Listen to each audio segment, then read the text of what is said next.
कैसे हो आप सब। स्वागत है आपका हमारे यूट्यूब चैनल ए फ्रेंड मेडिको अंदर। आप सभी साथियों को इंटरनेशनल नर्स डे की हार्दिक शुभकामनाएं। आशा करता हूं आप सभी लोग अपनी नॉर्थ साइड की तैयारी में व्यस्त होंगे और आप सभी लोग हमारे द्वारा जो भी वीडियोस डाली जा रही हैं उन सभी को देखकर आपकी नॉर्थ साइड की तैयारी को और मजबूत कर रहे होंगे। चलो आपके लिए जो टॉपिक हमारा प्रीवियस चल रहा था न्यूनेटल जॉन्डिस, उसी को ही कंटिन्यू करके आगे स्टार्ट करते हैं। प्रीवियस टॉपिक में हमने पढ़ लिया था उसके डेफिनेशन, उसके टाइप्स, असेसमेंट, फाइंडिंग्स तक हमने पढ़ लिया था। आगे हम स्टार्ट करते हैं आज इसका डायग्नोसिस और न्यूनेटल जॉन्डिस का मैनेजमेंट। तो डायग्नोसिस क्या है इसको कैसे हम डायग्नोस कर सकते हैं। तो इसको डायग्नोस करने के लिए सबसे पहले बात करते हैं इसको फिजिकल एग्जामिनेशन करके भी डायग्नोस किया जा सकता है। अगर नियोनेट जॉन्डिस वाला बच्चा आपके पास आता है और आप उसका फिजिकल एग्जामिनेशन करते हो, हेड टू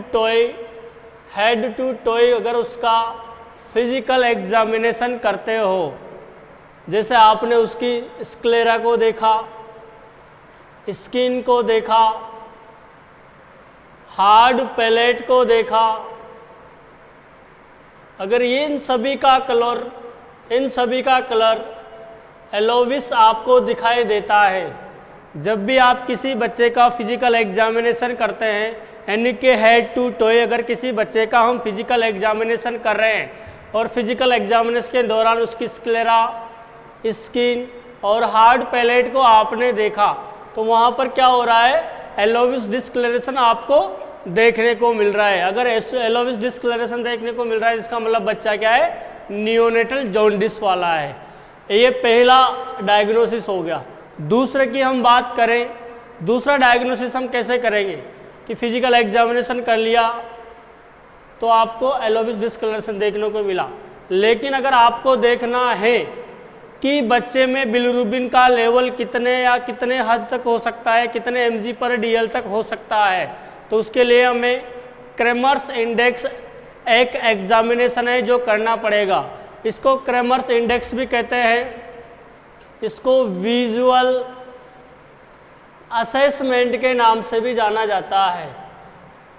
क्रेमर्स इंडेक्स बोलते हैं, क्रेमर्स स्केल बोलते हैं, क्रेमर्स रूल बोलते हैं और विजुअल असेसमेंट भी बोलते हैं।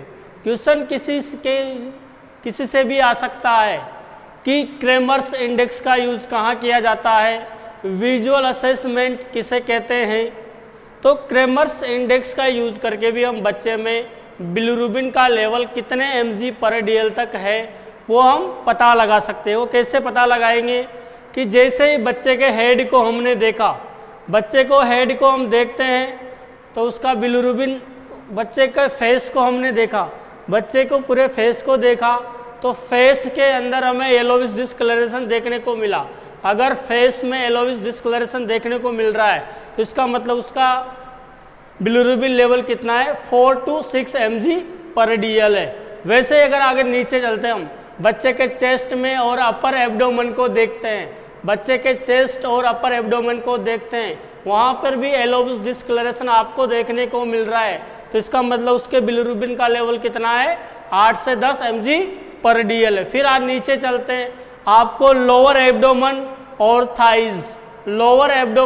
थाइज को देखा तो वहाँ पर भी आपको क्या दिखा, एलोविस डिस्कलरेशन देखा, तो इसका मतलब है उसका बिलिरुबिन लेवल कितना है, 12 से 14 mg/dl है। आगे नीचे और चलते हैं, आपने देखा कि अपर एक्सट्रीमिटीज और लोअर एक्सट्रीमिटीज, यानी कि अपर एक्सट्रीमिटीज और लोअर एक्सट्रीमिटीज भी क्या दिखाई दे रही है आपको, एलोविस डिस्कलरेशन की दिखाई दे रही है। इसका मतलब क्या है कि उसका बिलिरुबिन लेवल कितना है, 15 से 18 mg/dl है। इन सभी के साथ साथ आपको उसके पाम और सोल भी अगर एलोविस डिस्कलरेशन दिखाई देते हैं तो इसका मतलब है कि उसका बिलिरुबिन लेवल कितना है, 15 से 20 mg/dl है। ये कैसे पता लगाएंगे, ये डायग्राम हम देखते हैं। जब भी हम किसी बच्चे के फेस को देखेंगे, अगर ये फेस आपको येलोविश दिखाई देता है, येलोविश डिस्कलरेशन का दिखाई देता है, इसका मतलब इसका बिलिरुबिन कितना है? 4 से 6 mg पर DL। आगे हम बात करते हैं अपर, यानी कि इसका चेस्ट और अपर एब्डोमन, इसका चेस्ट और अपर एब्डोमन अगर आपको येलोविश डिस्कलरेशन दिखाई देता है तो इसका मतलब इसका बिलिरुबिन लेवल क्या है? 8 से 10 mg पर DL है। आगे हम बात करें अपर एब्डोमन और थाइज, अपर एब्डोमन और थाइज तक अगर आपको येलोविश डिस्कलरेशन देखने को मिलता है तो इसका बिलिरुबिन कितना है? लोअर एब्डोमन और थाइज अगर आपको येलोविश डिस्कलरेशन दिखाई देता है तो इसका मतलब इसका बिलिरुबिन लेवल कितना है? 12 से 14 mg पर DL है। आगे हम बात करें इसके अपर एक्सट्रीमिटीज और लोअर एक्सट्रीमिटीज, अपर ये लोअर एक्सट्रीमिटीज और अपर एक्सट्रीमिटीज अगर इन दोनों में येलोविश डिस्कलरेशन देखने को मिलेगा, इसका मतलब इसका बिलिरुबिन लेवल कितना है? 15 से 18 mg पर DL है। और इसी के साथ आपको इसके लोअर यानी कि इसके सोल और पाम, सोल और पाम भी अगर आपको येलोविश डिस्कलरेशन दिखाई दे तो इसका मतलब है इसका बिलिरुबिन कितना है? 15 से 20 mg पर DL है, 15 से 20 mg पर DL है।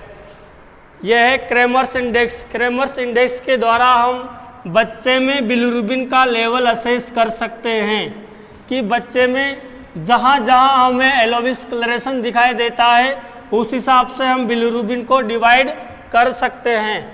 ये देखो 1 नंबर दिया हुआ है यानी कि फेस, 2 नंबर यानी कि चेस्ट और अपर एब्डोमन, 3 नंबर में यानी कि लोअर एब्डोमन और थाइज तक, 4th नंबर में lower extremities, upper extremities and lower extremities, और 5 नंबर में सोल एंड पाम में आपको दिखाई देगा। आगे हम बात करें नेक्स्ट डायग्नोसिस के लिए कि मान लो हमने क्रेमर्स इंडेक्स कर लिया, उसके बाद एक और एग्जाम करने के लिए एक और मीटर का यूज कर सकते हैं। उस मीटर का नाम है इनग्राम एक्टेरोमीटर्स। इनग्राम एक्टेरोमीटर क्या है? एक प्रकार का एक स्केल होता है, इसको स्किन पर लगाकर स्किन के कलर से मैच करवाते हैं। अगर जहाँ जहाँ स्किन का कलर मैच हो रहा है इसका मतलब है कि येलोविश डिस्कलरेशन आपको उतना यानी कि उतना ही बिलिरुबिन आपकी बॉडी में बढ़ा हुआ है।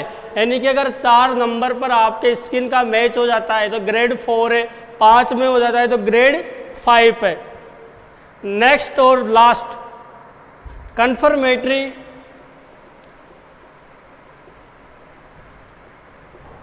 डायग्नोसिस, यानी कि आप कन्फर्मेटरी किससे कर सकते हो? कन्फर्मेटरी डायग्नोसिस क्या है? Serum bilirubin level. Serum bilirubin level आप असेस करके पता लगा सकते हो, कंफर्म कर सकते हो कि पेशेंट को क्या है? नियोनेटल जॉन्डिस है। आगे हम बात करें इसके मैनेजमेंट की। डायग्नोसिस कर लिया, आपको पता चल गया कि बच्चे में क्या है? नियोनेटल जॉन्डिस है। इसके मैनेजमेंट की बात करें हम, हमारे पास 3 प्रकार का मैनेजमेंट उपलब्ध है नियोनेटल जॉन्डिस वाले पेशेंट के लिए। 3 प्रकार से हम पेशेंट को ट्रीट कर सकते हैं। पहला है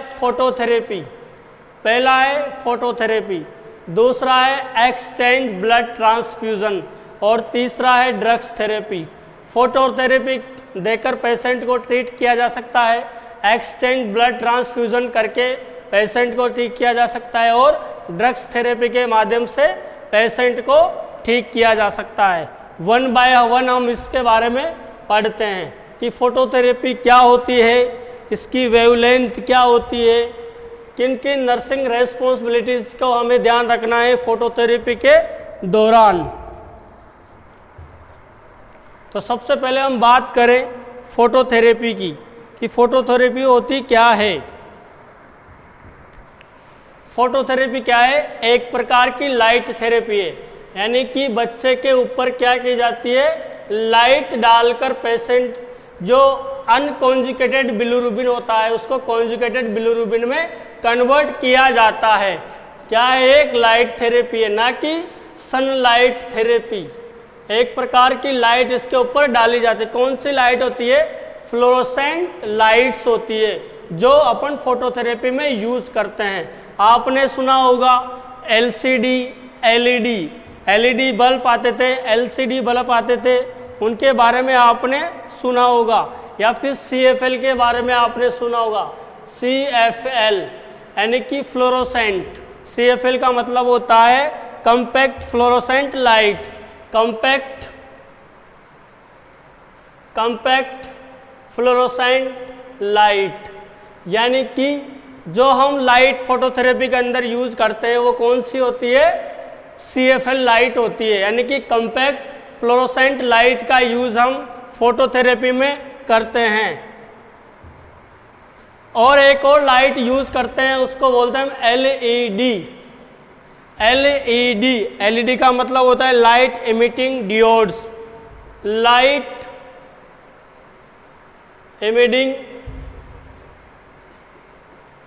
इमिटिंग डियोड्स यानी कि एलईडी लाइट और सीएफएल लाइट का हम फोटोथेरेपी में यूज कर सकते हैं। सीएफएल का मतलब होता है कॉम्पैक्ट फ्लोरोसेंट लाइट। अधिकतर इसी लाइट का यूज किया जाता है फोटोथेरेपी के अंदर, लेकिन बहुत बार एलईडी लाइट का भी यूज किया जाता है। एलईडी लाइट का मतलब लाइट इमिटिंग डियोड्स बोलते हैं। आगे हम बात करें कि LED lamp are better than fluorescent lamps, यानी कि एलईडी लैंप्स जो होते हैं वो फ्लोरोसेंट लाइट्स की अपेक्षा में या लैंप्स की अपेक्षा में क्या होते हैं? अच्छे होते हैं। नेक्स्ट हम बात करें इसके वेवलेंथ की, कि कितनी वेवलेंथ हम एलईडी लाइट या फिर फोटोथेरेपी में किसी बच्चे के ऊपर इंसर्ट कर सकते हैं।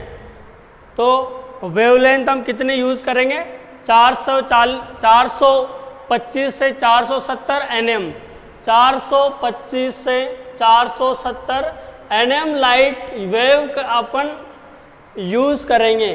जो वेव लेंथ होती है वो यूज़ करेंगे 425 से 470 mm। क्वेश्चन पूछा गया है, क्वेश्चन आ भी सकता है। नेक्स्ट जो आप एग्ज़ाम दोगे, किसी भी एग्ज़ाम में क्वेश्चन आ सकता है कि फोटोथेरेपी में कितनी वेवलेंथ लाइट का यूज़ किया जाता है। तो आप क्या आंसर दोगे? 425 से 470 nm लाइट वेवलेंथ लाइट का यूज़ किया जाता है। दो प्रकार की लाइट यहाँ पर यूज़ करते हैं, एक तो होती है ब्लू लाइट, एक होती है वाइट लाइट। दो प्रकार की लाइट का यूज़ फोटोथेरेपी में कर सकते हैं, ब्लू लाइट और वाइट लाइट। आगे हम बात करें इसके टाइप्स की, कि फोटोथेरेपी कितने प्रकार की होती है। तो फोटोथेरेपी दो प्रकार की होती हैं। फोटोथेरेपी दो प्रकार की होती है। कौन कौन सी? एक तो होती है वन साइड फोटोथेरेपी और एक होती है टू साइड फोटोथेरेपी। ये जो फोटोथेरेपी आप देख रहे हो ये क्या है? वन साइड फोटोथेरेपी है। यानी कि इसमें क्या है? लाइट ऊपर से गिरेगी। यानी कि बच्चा अगर यहाँ लेटा हुआ है, तो लाइट कहाँ से पड़ेगी? उसके अपर सरफेस पे पड़ेगी। कुछ समय बाद हमें बच्चे को फिर बैक सरफेस पे लेटाना पड़ेगा। यानी कि आपको इसमें बार बार क्या करना है? बच्चे की पोजीशन चेंज करनी पड़ सकती है। इस लाइट के या फर्स्ट साइड वाली फोटोथेरेपी में आपको क्या करना है? बार बार बच्चे की पोजीशन को चेंज करना पड़ता है। एक तो ये इसमें टाइम ज़्यादा लगता है और आपको बार बार बच्चे की पोजीशन चेंज कर। पहले ये फोटोथेरेपी का यूज़ किया जाता था, लेकिन प्रेजेंट टाइम पर टू साइड फोटोथेरेपी का यूज़ करते हैं। टू साइड फोटोथेरेपी का यूज़ करते हैं। टू साइड फोटोथेरेपी मतलब एक लाइट ऊपर से गिर रही है और एक लाइट नीचे से आ रही है। यानी कि बच्चा अगर सीधा लेटा हुआ है तो बच्चे में अपर साइड में भी लाइट गिर रही है और नीचे भी लाइट गिर रही है। यानी कि बच्चे में क्या हो रहा है? दोनों तरफ से फोटोथेरेपी दी जा रही है। दोनों तरफ से बच्चे में क्या की जा रही है? फोटोथेरेपी दी जा रही है। यानी कि बच्चे में रिकवरी टाइम क्या होगा? कम होगा, यानी कि बच्चा जल्दी से जल्दी रिकवर हो जाएगा। किसी भी प्रकार की पोजीशन चेंज करने की हमें यहाँ पर रिक्वायरमेंट नहीं है। आगे हम बात करें कि बच्चे के बीच, बच्चे और लाइट के बीच में कितना डिस्टेंस होना चाहिए, यानी कि बच्चे को आपने यहाँ लेटा दिया और ये लाइट जो आप लगा रहे हो इसके बीच में कितना डिस्टेंस होना चाहिए, कितना डिस्टेंस होना चाहिए। एक क्वेश्चन आया हुआ है कि फोटोथेरेपी जब आप किसी बच्चे को दे रहे हो तो फोटोथेरेपी की लाइट और बच्चा लेटा हुआ है उस जगह से कितनी डिस्टेंस होनी चाहिए। तो डिस्टेंस कितनी होनी चाहिए, 45 सेंटीमीटर या फिर 18 इंच, 45 सेंटीमीटर या 18 इंच इसमें डिस्टेंस होनी चाहिए बच्चे और लाइट के बीच में। इम्पोर्टेंट याद रख लेना ये, जब भी आप किसी बच्चे को फोटोथेरेपी दे रहे हो तो बच्चे और लाइट के बीच में 45 सेंटीमीटर या फिर 18 इंच का डिस्टेंस होना चाहिए। आगे हम इसके बात करें कि कौन कौन से मैकेनिज्म पर फोटोथेरेपी काम करती है। 3 प्रकार के मैकेनिज्म के ऊपर फोटोथेरेपी काम करती हैं। कौन कौन से 3 मैकेनिज्म हैं? पहला तो है फोटो आइसोमेराइजेशन। 3 मैकेनिज्म के ऊपर फोटोथेरेपी काम करती है। एक तो होता है फोटो आइसोमेराइजेशन, दूसरा होता है स्ट्रक्चर आइसोमेराइजेशन और तीसरा होता है फोटो ऑक्सीडेशन। 3 प्रकार के मैकेनिज्म के ऊपर फोटोथेरेपी काम करती है। सबसे ज़्यादा यूजफुल है फोटो आइसोमेराइजेशन और दूसरा है स्ट्रक्चर आइसोमेराइजेशन। यानी कि मैकेनिज्म का मतलब क्या है कि जब भी आप फोटो दे रहे हो तो बच्चे की बॉडी के अंदर क्या क्या चेंजेस आपको देखने को मिलेंगे, ये इसके मैकेनिज्म हैं। आगे इस बात करें हम कि किन किन नर्सिंग रेस्पॉन्सिबिलिटीज़ का हमें ध्यान रखना है जब हम किसी पेशेंट को फोटोथेरेपी दे रहे हैं। जब भी हम किसी पेशेंट को फोटोथेरेपी दे रहे हैं तो कौन कौन सी नर्सिंग रेस्पॉन्सिबिलिटीज़ हमें ध्यान रखनी है। Nurses responsibility during phototherapy, phototherapy के दौरान हमें किन किन बातों का ध्यान रखना है। पहली बात, जब भी आप बच्चों को फोटोथेरेपी के लिए लेके जाओ तो उसकी आईज और जेनाइटल ऑर्गन्स क्या होने चाहिए, कवर होने चाहिए, कवर होने चाहिए। जब भी आप किसी बच्चे को फोटोथेरेपी पर लेकर जाओ तो उसकी आईज और जेनाइटल ऑर्गन्स क्या होने चाहिए, कवर्ड होने चाहिए। उसके जेनाइटल ऑर्गन्स कवर्ड होने चाहिए। क्यों होने चाहिए कवर्ड?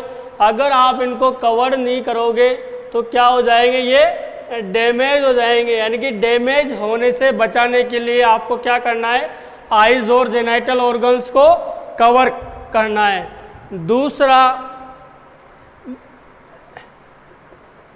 एक इंटरवल के दौरान आपको एक इंटरवल फिक्स कर लेना है, यानी कि हर 45 मिनट, हर घंटे के अंदर, हर 30 मिनट के अंदर आपको बच्चे को क्या करवाना है, ब्रेस्ट फीडिंग करवानी है। हर इंटरवल के बीच में आपको क्या करवाना है, बच्चे को ब्रेस्ट फीडिंग करवानी है, जिससे क्या होगा, उसके हाइड्रेशन लेवल बना रहेगा, हाइड्रेशन लेवल बना रहेगा। ब्रेस्ट फीडिंग के साथ साथ आपको एडिशनल फ्लूइड भी ऐड कर देना है। एडिशनल फ्लूइड भी ऐड कर देना। कितना आप दोगे, 20 से 40 ml पर केजी वेट के हिसाब से उसमें एडिशनल फूड आप क्या करोगे, फ्लूइड ऐड कर दोगे।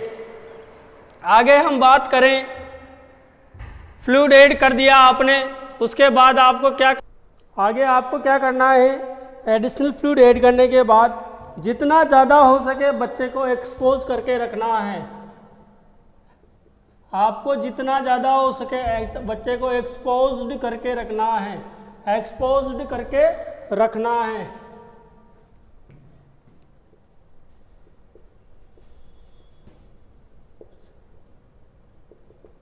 जितना ज़्यादा हो सके बच्चे को एक्सपोज्ड करके रखना है।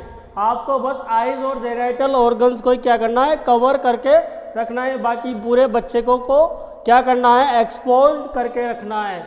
और लास्ट में आपको क्या नर्सिंग रेस्पॉन्सिबिलिटी करनी है कि प्रत्येक 12 घंटे में, एवरी 12 आवर्स, प्रत्येक 12 घंटे में आपको टोटल सीरम बिलिरुबिन आपको इसका असेस करना है।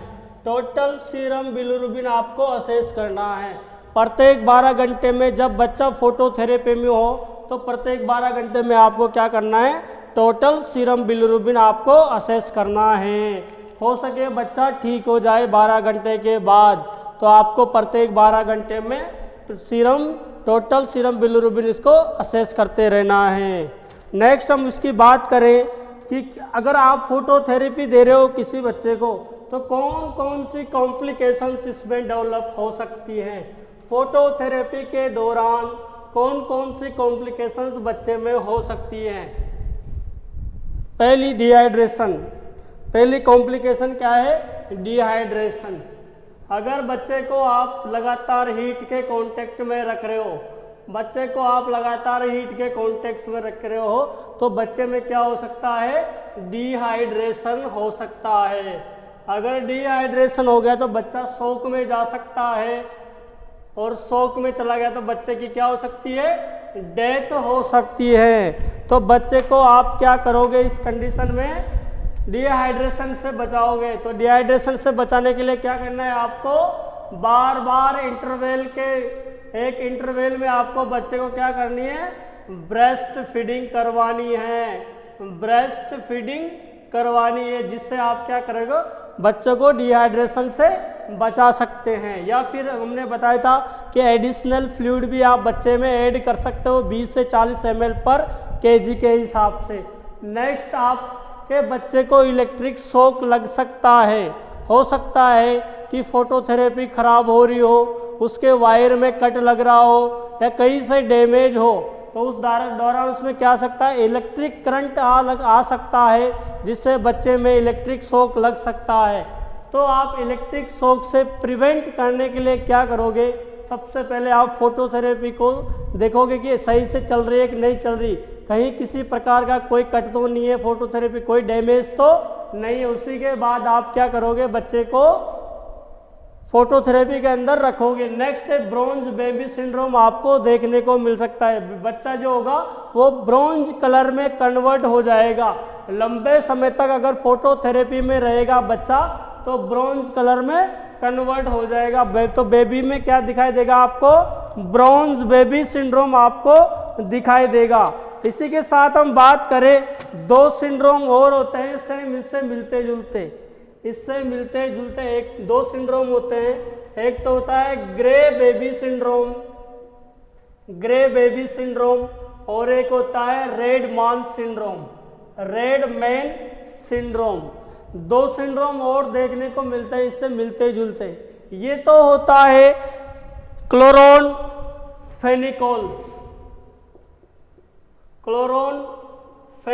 ड्रग्स होती है, उसके एडवर्स इफेक्ट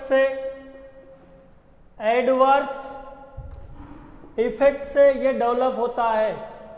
जो ग्रे बेबी सिंड्रोम होता है वो क्लोरोनफेनिकोल ड्रग्स के एडवर्स इफेक्ट से डेवलप होता है, और जो रेड मैन सिंड्रोम होता है वो वेनकोमाइसिन एक ड्रग्स आती है जिसके साइड इफेक्ट से डेवलप होता है।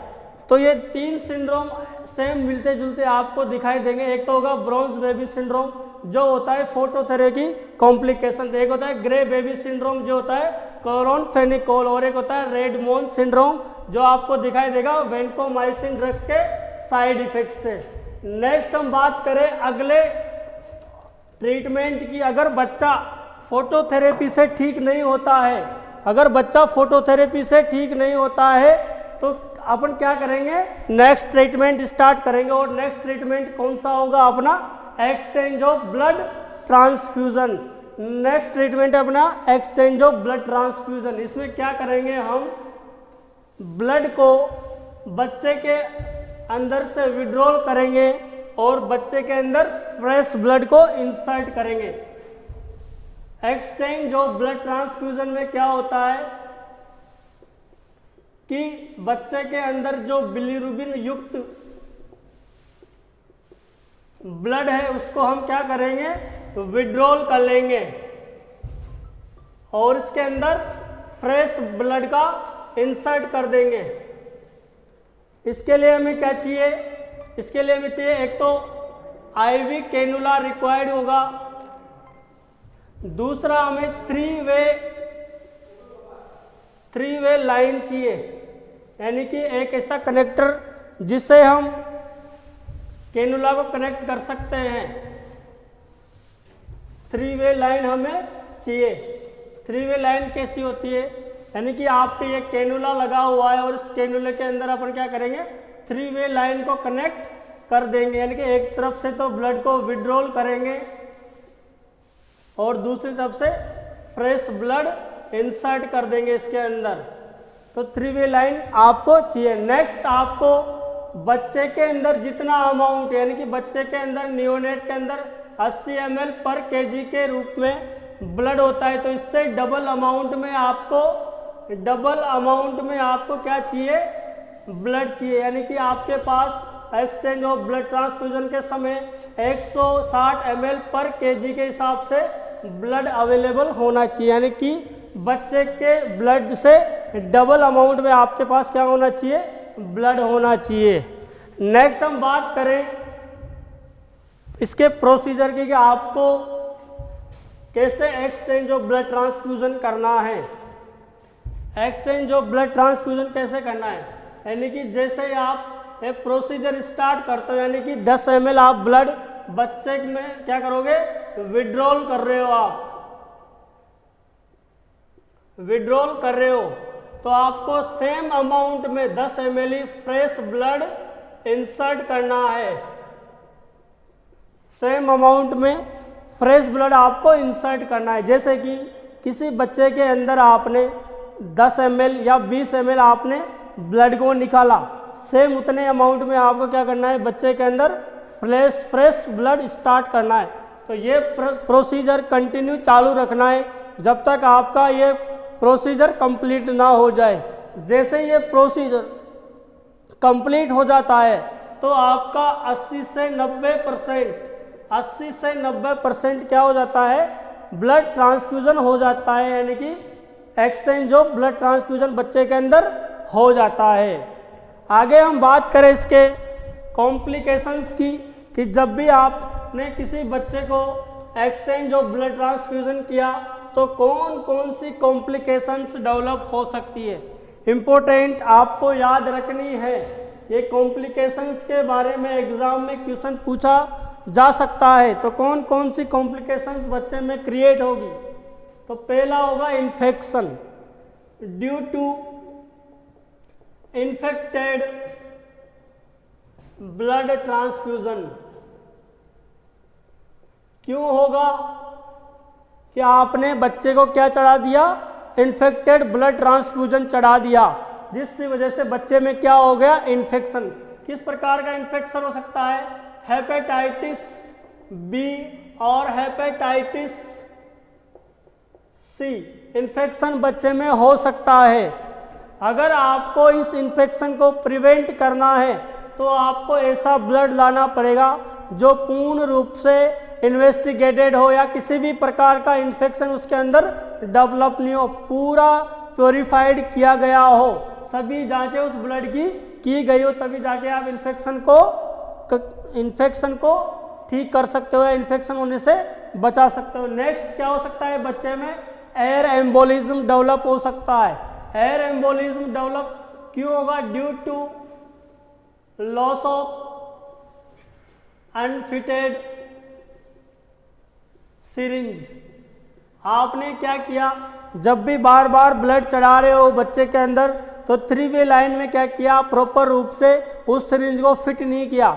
तो फिट नहीं किया तो उसके साथ क्या चली गई, एयर चली गई, और एयर चली गई तो उसमें क्या डेवलप हो गया, एयर एम्बोलिज्म हो गया। तो आपको अगर एयर एम्बोलिज्म को प्रिवेंट करना है during exchange of blood transfusion, तो आपको क्या करना है कि जब भी आप सिरिंज को वहाँ पर लगा रहे हो तो प्रॉपर रूप से उसको क्या करना है, फिट करना है। अगर प्रॉपर रूप से फिट कर गई तो एयर को एस्पिरेट होने से रोकना है, अंदर एयर नहीं जानी चाहिए। अगर एयर नहीं जाएगी तो एयर एम्बोलिज्म बच्चे में नहीं होगा। नेक्स्ट क्या हो रहा है, बच्चे में हाइपर कैलेमिया हो रहा है। बच्चे में क्या हो रहा है, हाइपर कैलेमिया हो रहा है। हाइपर कैलेमिया होने का कारण क्या है, हाइपर कैलेमिया होने का कारण क्या है, हम बच्चे में क्या यूज कर रहे हैं, ओल्ड ब्लड का यूज कर रहे हैं। बच्चे में हम क्या यूज कर रहे हैं, ओल्ड ब्लड। अगर हमने बच्चे में ओल्ड ब्लड का यूज किया, ओल्ड ब्लड का यूज किया तो उसमें क्या हो सकता है, हाइपर कैलेमिया। कैसे होगा, जब भी हम ओल्ड ब्लड लाते हैं तो किसी भी ब्लड का लाइफ स्पास्म कितना होता है, 120 डेज होता है। अगर ओल्ड ब्लड हम ला रहे हैं तो यहाँ पर क्या होगा, आरबीसीज का क्या हो रहा है, डिस्ट्रक्शन हो रहा है। आरबीसीज टूट गई है अगर ओल्ड ब्लड में, आरबीसीज टूट गई तो क्या होगा, यहाँ पर पोटेशियम इस ब्लड से बाहर आ जाएगा और इस ब्लड से बाहर आ जाएगा। जब भी हम ओल्ड ब्लड पेशेंट को चढ़ाएंगे तो वहाँ पर क्या होगा, पोटेशियम की मात्रा उसके इलेक्ट्रोलाइट्स के अंदर बढ़ जाएगी और इलेक्ट्रोलाइट्स के अंदर पोटेशियम की मात्रा बढ़ जाएगी तो क्या डेवलप हो जाएगा, हाइपर कैलेमिया हो जाएगा। अगर आपको किसी पेशेंट को हाइपर कैलेमिया होने से प्रिवेंट करना है तो आपको क्या करना पड़ेगा, फ्रेश ब्लड आपको लगाना पड़ेगा, यानी कि 1-2 दिन में ऐसा ब्लड लाना पड़ेगा जो 1-2 दिन में ही क्या हुआ है, स्टोर हुआ है। नेक्स्ट हम बात करें हाइपोकैल्सीमिया। बच्चे में क्या हो रहा है, हाइपोकैल्सीमिया हो रहा है after exchange of blood transfusion. क्यों होता है, ड्यू टू, जब भी हम ब्लड चढ़ाते हैं तो ब्लड के अंदर क्या पाया जाता है, सिट्रेट पाया जाता है। और सिट्रेट क्या होता है, एंटी कोगुलेंट होता है, एंटी कोगुलेंट होता है, जो क्या करता है, वहां पर जो कैल्शियम को बाइंड कर लेता है। एंटी कोगुलेंट ब्लड के अंदर गया और वहां पर उसने क्या किया, कैल्शियम को बाइंड कर दिया। जैसे ही हम 10 ml ब्लड विड्रॉल करेंगे तो उस ब्लड के साथ क्या आएगा, कैल्शियम भी बाहर आएगा और कैल्शियम भी बाहर आ जाएगा तो बॉडी में कैल्शियम की कमी हो जाएगी तो हाइपोकैल्सीमिया यहाँ पर डेवलप हो रहा है। तो हाइपोकैल्सीमिया को अगर हमें प्रिवेंट करना है तो जब भी हम किसी ब्लड पेशेंट में एक्सचेंज ऑफ ब्लड ट्रांसफ्यूजन करते हैं तो इस दौरान हमें, जब भी हमने 50 ml ब्लड ट्रांसफ्यूज कर दिया उसके बीच में हमें क्या करना है, 0.5 ml calcium gluconate, calcium gluconate 10%, जो 10% कैल्शियम ग्लूकोनेट होता है वो 0.5 पे इंसर्ट कर देना है। कब इंसर्ट करना है, जब हमने 50 ml ब्लड को इंसर्ट कर दिया या विड्रॉल कर दिया तो प्रत्येक 50 ml ब्लड ट्रांसफ्यूजन के बीच में हमें क्या करना है, 0.5 ml कैल्शियम ग्लूकोनेट जो कि 10% वाला होता है उसको इंसर्ट कर देना है। और जैसे हमने इसको इंसर्ट कर दिया तो पेशेंट के अंदर हाइपोकैल्सीमिया वाली कमी दूर हो जाएगी। नेक्स्ट है हार्ट फेलियर और शॉक। पेशेंट को क्या हो सकता है, हार्ट फेलियर हो सकता है और पेशेंट कहाँ जा सकता है, शॉक में जा सकता है। तो हार्ट फेलियर और शॉक से प्रिवेंट करने क्यों जा सकता है कि ज़्यादा अमाउंट में अपन ने क्या कर दिया, हाई अमाउंट विड्रॉल, ज़्यादा अमाउंट में हमने क्या कर दिया, विड्रॉल कर दिया, या ज़्यादा अमाउंट में हमने फ्रेश ब्लड इंसर्ट कर दिया। तो इस कंडीशन में क्या हो सकता है, पेशेंट हार्ट फेलियर हो सकता है या फिर शॉक में जा सकता है।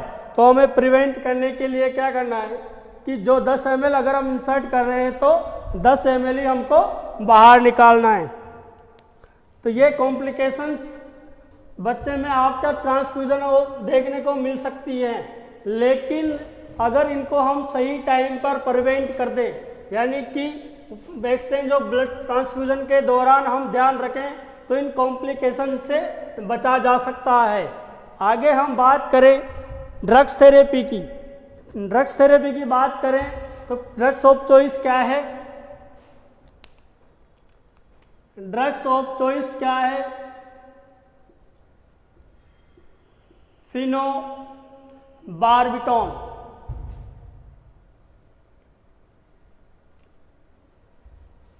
न्यूनेटल जॉन्डिस के लिए ड्रग्स ऑफ चॉइस क्या है? फिनोबार्बिटोन। फिनोबार्बिटोन क्या करती है? फिनोबार्बिटोन क्या करती है?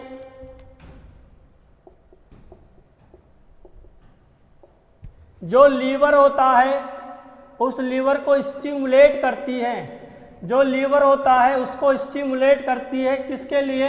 यूडीपीजीटी, यूडीपीजीटी जो एंजाइम होता है, यूडीपीजीटी एंजाइम होता है उसको सीक्रेट करने के लिए, यानी कि लीवर जो फिनोबार्बिटोन अगर हम किसी पेशेंट को देंगे तब क्या होगा? वो लीवर को स्टिमुलेट करेगी, यूडीपीजीटी एंजाइम को ज़्यादा से ज़्यादा सीक्रेट करेगी। अगर यूडीपीजीटी एंजाइम अगर बॉडी से ज़्यादा सीक्रेट होगा तो क्या होगा? ये अनकॉन्जुगेटेड बिलीरुबिन को कॉन्जुगेटेड में कन्वर्ट कर देगी, अनकॉन्जुगेटेड बिलीरुबिन को कॉन्जुगेटेड में कन्वर्ट कर देगी और ये कॉन्जुगेटेड ब्लड फेसेज के साथ, यूरिन के साथ क्या होगा? बॉडी से बाहर निकल जाएगा, एक्सक्रेट हो जाएगा। तो फिनोबार्बिटोन का ड्रग्स मैकेनिज्म क्या है कि फिनोबार्बिटोन क्या करती है? लीवर को स्टिमुलेट करती है, किस लिए? यूडीपीजीटी एंजाइम को ज़्यादा से ज़्यादा बढ़ाने के लिए, सीक्रेट करने के लिए। और जब अगर यूडीपीजीटी एंजाइम ज़्यादा से ज़्यादा सीक्रेट होगा तो हम जो बच्चे की बॉडी में अनकॉन्जुगेटेड बिलीरुबिन है वो कॉन्जुगेटेड में कन्वर्ट हो जाएगा, और कॉन्जुगेटेड में कन्वर्ट हो जाएगा तो वो बच्चे के यूरिन और फेसेस के साथ बॉडी से निकल जाएगा। तो बच्चा क्या होगा? नॉर्मल हो जाएगा, यानी कि जो न्यूनेटल जॉन्डिस से डेवलप था बच्चा वो क्या होगा? एकदम नॉर्मल हो जाएगा। बिलीरुबिन का लेवल बच्चे के अंदर नॉर्मल अमाउंट में हो जाएगा। तो आशा करता हूँ आप सभी को ये क्लास समझ में आई होगी। ये क्लास आप सभी साथियों को शेयर करें। सभी साथियों से रिक्वेस्ट है कि हमारे YouTube चैनल को जिसने भी सब्सक्राइब नहीं किया है वो सब्सक्राइब करें, लाइक करें और ज़्यादा से ज़्यादा शेयर करें, जिससे आपके साथियों को ज़्यादा से ज़्यादा क्लासेस मिल सके। Thank you so much.